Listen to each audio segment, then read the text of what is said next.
Welcome back, everybody, to our Invest GP committee meeting this morning. On this committee is myself, Councillors O'Connor, Councillors Blackmore, and Mayor Clayton. So we'll call the meeting to order. We have no delegations, and we'll go into our first report, which is our service area update, and I'll ask Chief Harrop to introduce that, please. Thank you, Mr. Chair. Yes, from an Invest GP's perspective, 11 new businesses received a welcome package this week. 7 of those were commercial, so continued momentum on that front. From grants and incentives, we had the Economic Review Committee had 3 grant applications to review, 2 of which were local marketing applications and 1 training grant. On the grants front, the Economic Advisory Committee met last week, had an excellent meeting with our advisors there to get some really valuable insight for us as we look to review our existing grant programs, continuing some, adjusting others, creating new. So I appreciate everyone's time there. It's really going to help us by way of incentives for our current market conditions. So it's much appreciated. Invest Grande Prairie is also hosting its Summer Business Mixer. That'll be going on June 21st. Businesses can reach out to the Invest GP team to find out more information on how to register for that. On an events and entertainment perspective, the Vampire Circus is coming to the Bonnett's Energy Center on October 17th. The show is a Halloween-themed cirque-style production out of Vegas. Tickets are on sale now, but selling fast. We also have the Grande Prairie's Pride Society's annual Party in White, which is going to be hosted this weekend. Friday night's going to be a Rainbow Bright Teen Dance, followed by the Party in White on Saturday. This event is sold out. And finally, on next Tuesday, the 13th, we have the Rural Alberta Advantage at the Bows. The show starts at 7 o'clock, and tickets are still on sale at Bonnett'sEnergyCenter.com. Lastly, from a planning and development standpoint, the City and County Councils met on May 31st to reconvene the IDP project. The consultants worked with us to conduct various exercises to determine early alignment on some key issues and opportunities. And the next step there is for the administrations from both municipalities to work with these consultants to draft policies based on the input that was received during this meeting, and meet with the IDP steering committee in the fall to review, prior to, of course, having public engagement on that front. So great progress there on the IDP standpoint. And that would conclude the update, Mr. Chair. Great, thanks for that, Mr. Harrop. Any questions? Seeing none, I just have one question. We keep talking about how we're opening new businesses all the time. I'm just wondering, once we know that, does that information go anywhere else? Are we able to let the Chamber of Commerce know, or other organizations that could help with small businesses, or is that just kind of an update for us? Perhaps Ms. Pinnock, would you be able to answer that one for us?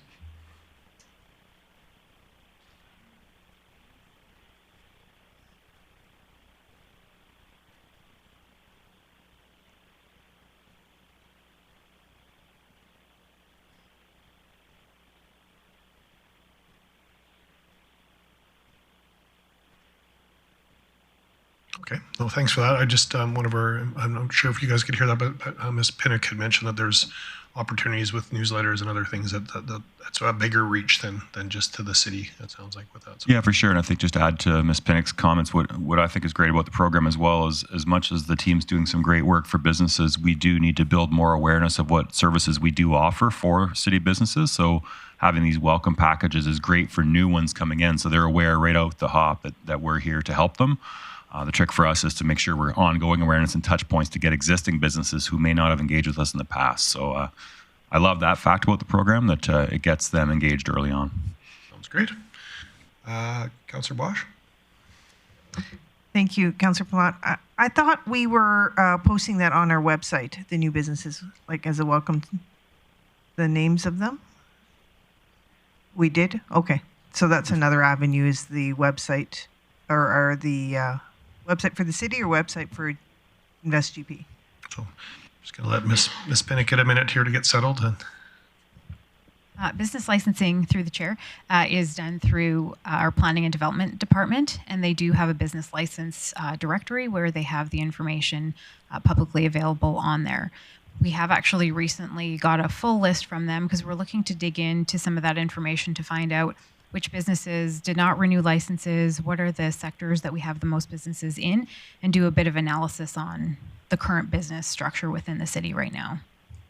Right, but I think like months ago, I asked if, when there's 40 new businesses in that last month, or 20 or whatever is this month, that there was something on the website that showed the public that these new businesses have started, because I think we had discussed, if I can remember correctly, that, you know, all these new businesses would be happy to, you know, shout out to the roofs that they're open.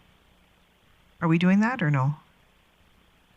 That conversation might have preceded my It was before arrival. you, yeah. Okay. But certainly we can look to do that. I don't think there's any Yeah. challenge with that. Nothing but opportunity. It'd just be a web build out that we need to keep live, but we can certainly look into that. Thank you. Okay, thanks. Any other questions? Seeing none, we'll move on to our next item. We're 3.2, our healthcare professional strategy. And is Ms. Pinnock introducing or? Yeah, I'll introduce. Thanks, Mr. Chair. So today, Ms. Pinnock is going to be providing us with an update on our healthcare professionals attraction and retention strategy that her team has been developing following an exhaustive research effort. So very, very comprehensive look at what exists out there now and what opportunities exist as well. She'll be walking you through that. Really, the intent today is to provide an update on that progress, but also expose council to our thinking on strategy and early thoughts on tactics, and also to solicit preliminary feedback. You'll note that in the appendix, there's an exhaustive list of tactics that have been identified. The team's provided some early thoughts on, at a high level, on the investment level required, but also on the resource level required. For a lot of these tactics, as you'll note, they're not huge dollar rings, but they are huge effort rings, so it's important to keep that in context.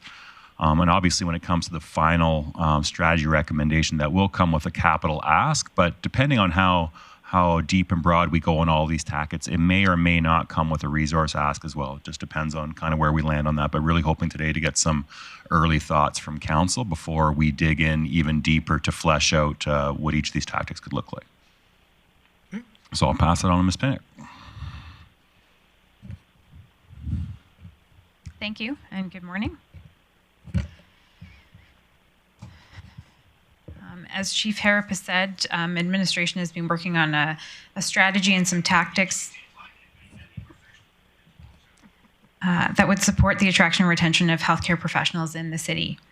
The report you have before you outlines our proposed approach to the development of the strategy, and the appendix outlines some of the gaps and actions that we could pursue to achieve our goal of a sustainable health workforce locally. I did want to provide a little bit of additional context around health workforce and some of the studies that we've done in the past. So in 2017, Deloitte did a gap analysis of the regional hospital. The purpose of the study was to support planning and preparation for the opening of the new facility and to look at the services and positions that would be needed. The gap analysis identified several healthcare positions that would be needed, including physicians and specialists, PTs, OTs, X-ray techs, lab techs, and a variety of other positions. In 2020, the Regional Labour Market Needs Assessment noted that healthcare and social assistance were the fastest growing demand sectors and were one of the largest job posting sectors in the region. In 2021, the Regional Workforce Partnership also produced some target sector profiles, including one on healthcare, that noted that because the sector was identified as one of the fastest growing local industries, it was likely to see an increase in local representation over the next decade. And in 2021, the Economic Development Department did a further study to explore the development of the healthcare sector through MBD and the kinds of investment that could be a fit for Grande Prairie, things like drugs and pharmaceuticals, research, manufacturing, nutraceutical development, digital health, and medical equipment supply and manufacturing. The report identified workforce development and attraction as a key component to the development of the health cluster in Grande Prairie. As you know, Grande Prairie has many assets as a regional hub with many services offered locally, including health services. We also have the new regional hospital, which makes it a hub in the Northwest for medical services and specialty services. The transition of the college to a polytechnic, which offers a variety of healthcare-related programming. And also the recent announcement from the province that they will be putting some funding into and supporting the development of a health workforce strategy for the province with a focus on rural, and we'll also be looking at opportunities to train more physicians in sites outside of Edmonton and Calgary, such as Grande Prairie and Lethbridge. The work of the city to define a strategy to support the attraction and retention of medical professionals and allied health professionals in many disciplines is very timely. So with this in mind, we've had some preliminary conversations internally and with key partners to both understand what we're currently doing and what opportunities may exist for the city as we develop a strategic approach to attraction and retention of healthcare professionals. So we've bucketed our approach into 3 kind of key focus areas, one being information, one being incentives, and one being infrastructure.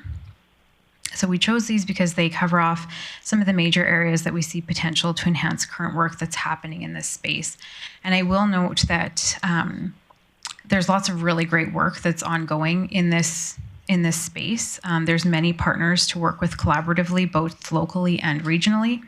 And the intent of the strategy would be to complement or enhance the current work that we know is already underway within the community and within the region. So under information, we understand that there are still some misperceptions of what opportunities and assets the City of Grande Prairie has.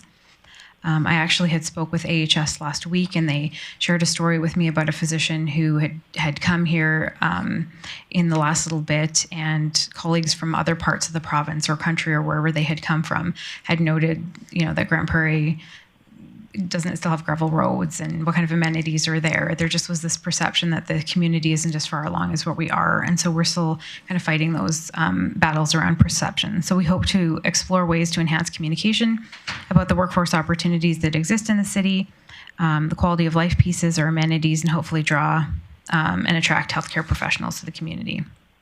In terms of incentives, the city currently offers some small incentives right now by the way of Eastlink membership passes to medical residents and medical students serving in our community. These are very well received. We've had lots of really positive comments back from those residents who have taken advantage of that. And we hope to explore other ways in which incentives could be used to set Grande Prairie apart from other communities in our attraction and retention efforts. Under infrastructure, one of the things that we have heard from our conversations with some local physicians is that space for new physicians to set up practice and support for preceptors who are willing to teach new medical residents is something that would enhance our ability to attract new physicians and specialists. We have some unique projects happening in Grande Prairie, both the Masqua Medical Clinic and some other projects underway to explore teaching clinics for residents. And both of those are very unique and innovative approaches, and we would want to work collaboratively if possible. So combined, the approach would hopefully address the issue of attraction and retention from multiple angles, getting the word out to students young about careers that are available in healthcare, opportunities that we have locally, and with the province's announcements, maybe even future opportunities to train locally. Offering opportunities for incentives for students and residents to visit the community and learn more about what we have to offer through engagement at the post-secondary level, provide comprehensive information about our community, and ensure that we spread the word early so medical students, pharmacy, nursing, health, other healthcare professionals would know what we have to offer locally, both for employment and lifestyle. The right physical infrastructure to attract the labor force we need to grow as a regional service hub, and recognize our health workforce and support retention, because attraction is one piece of this, but we want to keep the great people we have and grow them into community ambassadors and help them be a part of recruiting their own colleagues. So as we do this, we'll hopefully be building our economic sustainability, moving towards the development of a healthcare cluster, which will be able to attract investment into this emerging sector, grow our assessment base, and provide sustainable medical services for our community and wider region. And with that, I'm happy to take any questions. Great. Thanks for that, Ms. Pinnock. Councillor Blackmore first, and then Councillor Burke, please. Thank you, Councillor Plott.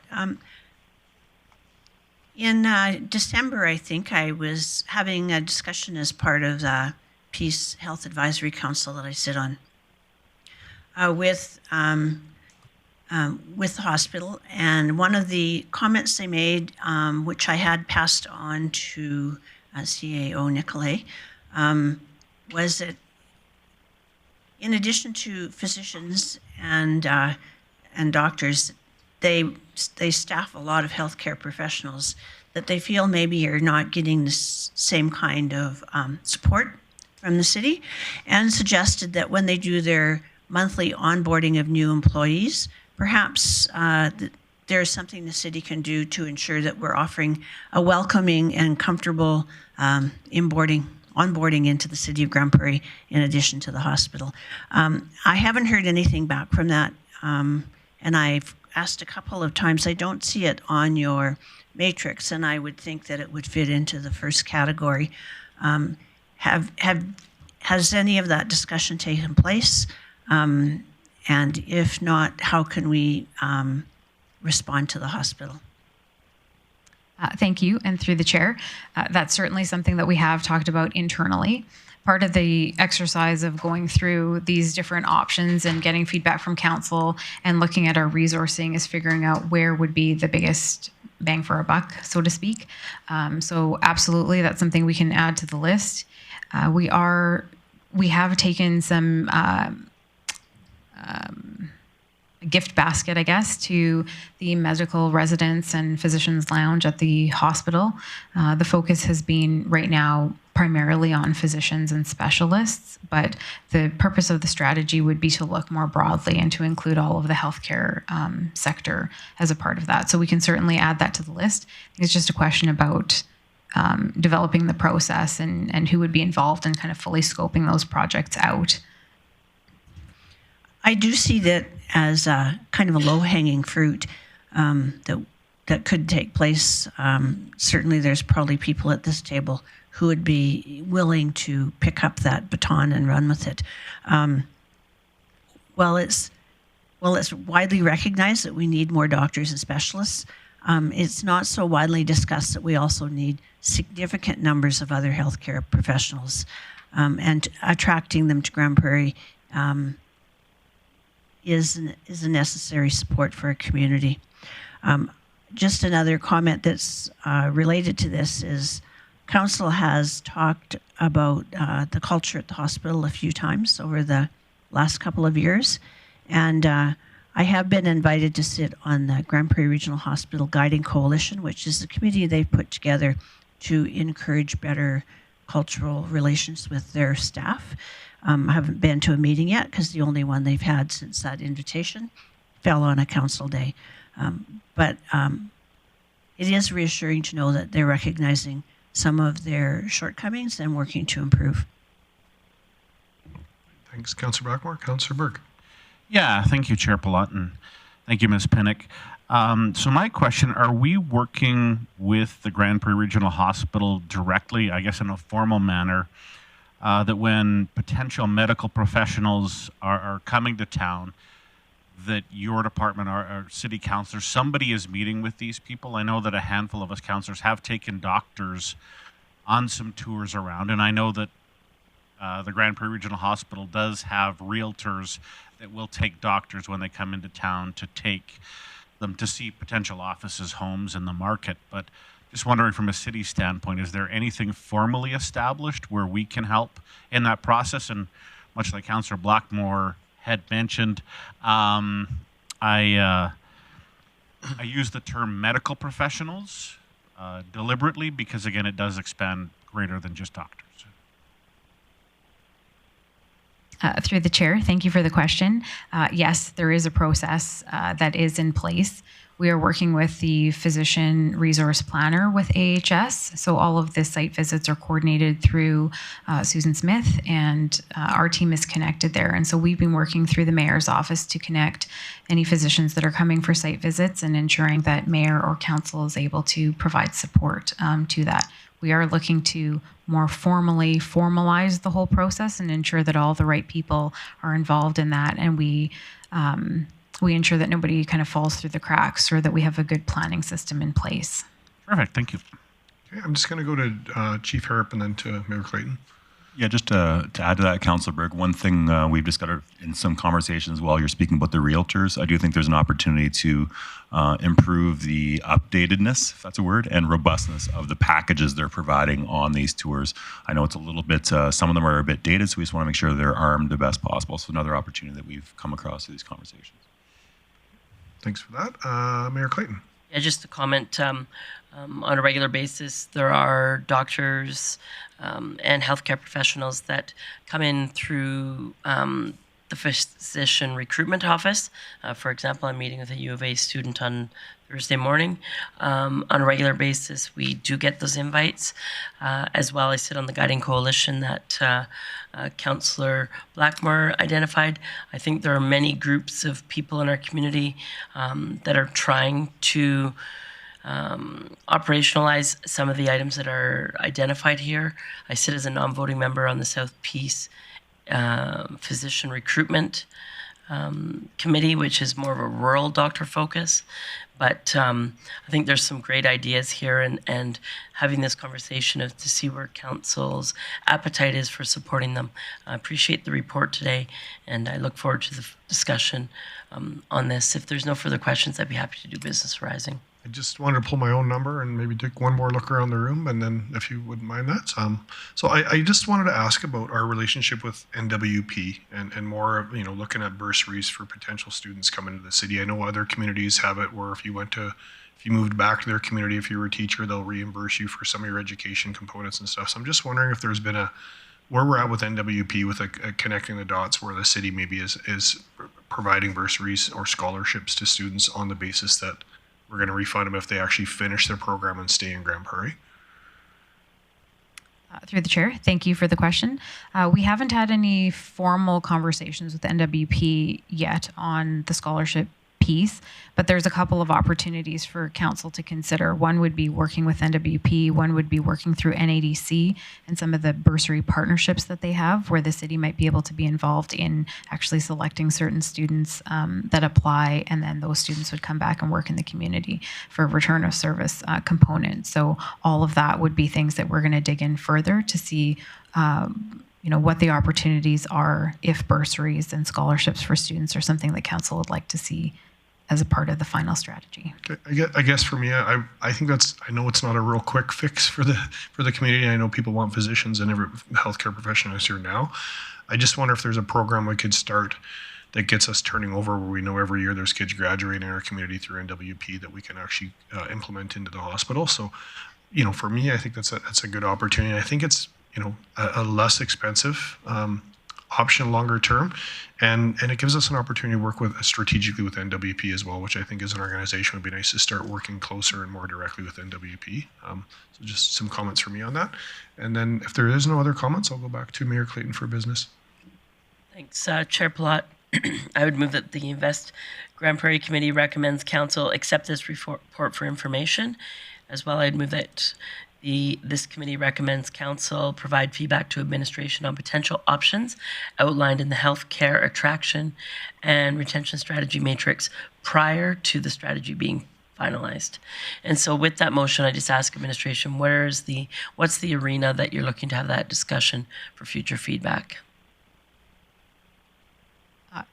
Through the chair, to the mayor, I think strategic priorities was one option. Once all of them are kind of costed out with some detail, and actually have an in-depth conversation on each of these items. Perfect. Does that address your concerns, Mayor? Yeah, you bet. Okay.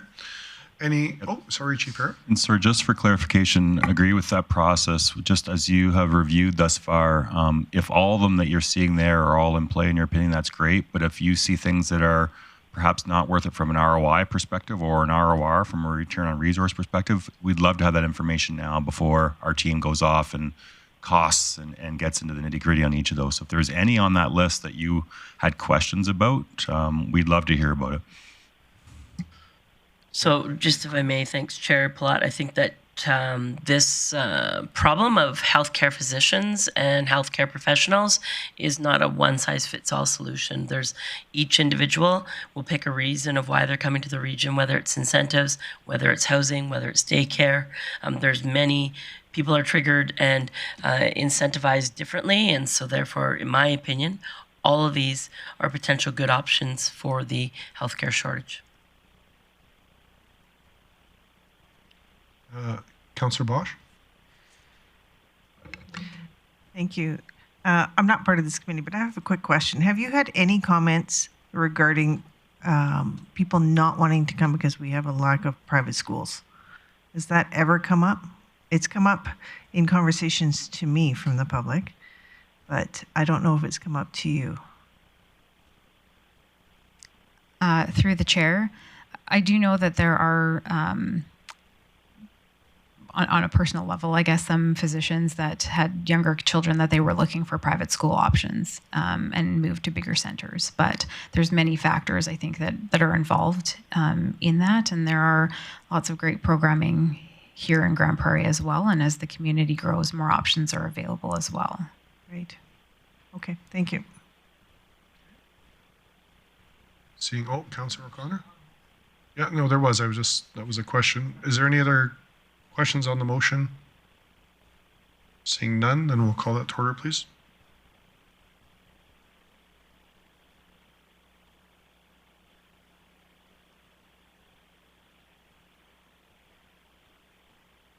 And that carries unanimously. Thank you for that. Thanks for the reports and your work on that to this point. It looks like it'll be ongoing. And we'll keep moving down our agenda. And so our next item is our outstanding items list, and I'll pass that back to Chief Herrick, please.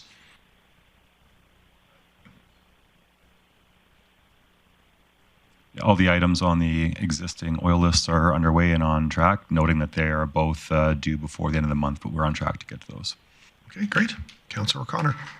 Yes, if you'd like to have business, You betcha. I move that committee receive the June 6, 2023 outstanding items list as presented for information. Okay, thanks. Thanks for that. I don't see any hands up, so we'll vote on that motion, please. Mayor Clayton in favor. And that carries unanimously. And now we do have an item to go in camera, so I'd be looking for a motion to go in camera, please. I Councillor move that we Blackmore. go in camera. Thanks, Councillor O'Connor.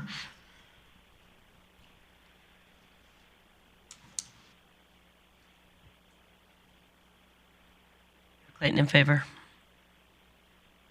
So that passes unanimously. I just want to clarify, so we're going to go into camera. Can we adjourn now, or are we coming out of a camera just to adjourn? Just so the